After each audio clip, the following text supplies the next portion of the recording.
नमस्कार। आज भारत में महंगाई बहुत ज्यादा बढ़ रही है।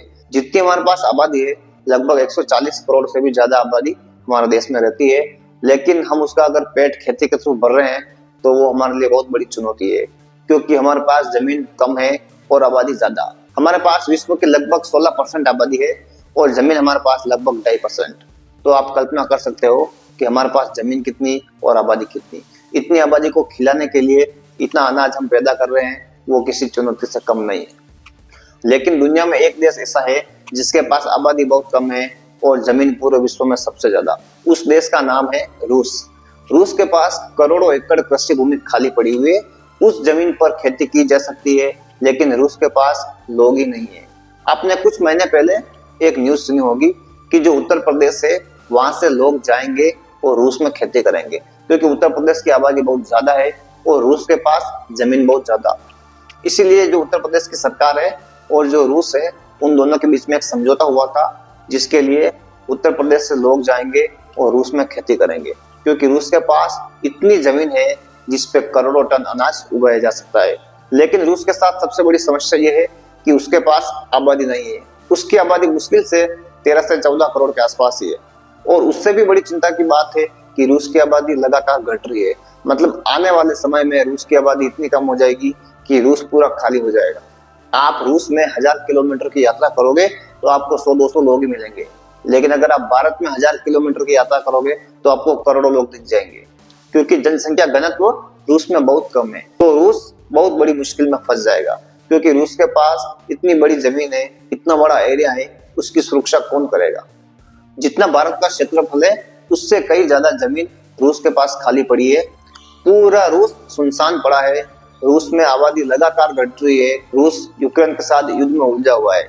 इससे भी रूस की आबादी में गिरावट आई है और जो रूस की जन्म दर है वो लगातार नीचे गिर रही है। इसीलिए रूस के सामने बहुत बड़ी चुनौती है। जो भारत और जो दूसरे देश है जहाँ पर जनसंख्या बहुत ज्यादा है, उनके लिए एक अवसर है कि वह रूस के प्राकृतिक संसाधनों का इस्तेमाल अपने लिए कर सकते हैं, क्योंकि रूस के पास मैन पावर नहीं है। भारत के पास मैन पावर है। तो भारत सरकार के पास बहुत ही सुनहरा अवसर है। भारत के पास इतनी बड़ी आबादी है, उसका पेट भरने के लिए भारत को बहुत बड़ी मात्रा में अनाज चाहिए। उसके हिसाब से आने वाले समय में हमारे पास बहुत ही ज्यादा खाद्यान्न होना चाहिए। लेकिन हमारे पास खेती लायक जमीन कम है, वो भी शहरीकरण की भेंट चढ़ रही है। इसका मतलब यही है कि भारत के पास एक सीमित संख्या में खेती करने लायक जमीन है, लेकिन रूस के पास असीमित मात्रा में खेती के लिए जमीन है। तो भारत उसका फायदा उठा सकता है। अगर भारत से मैन पावर वहां पर जाए और वहां खेती करे तो हम अपने देश के लिए जो खाद्यान्न की जरूरतें हैं उसको पूरा कर सकते हैं। वैसे भारत और रूस के बीच में बहुत ही अच्छे संबंध हैं, जिसका फायदा भारत को मिल सकता है। तो आप समझ सकते होंगे कि रूस के पास खेती के लिए कितनी बड़ी मात्रा में जमीन मौजूद है। आप सोच सकते होंगे उस जमीन पर कितना खाद्यान्न उगाया जा सकता है। उस जमीन पर इतना अनाज उगाया जा सकता है कि वो पूरी दुनिया का पेट भर सकता है।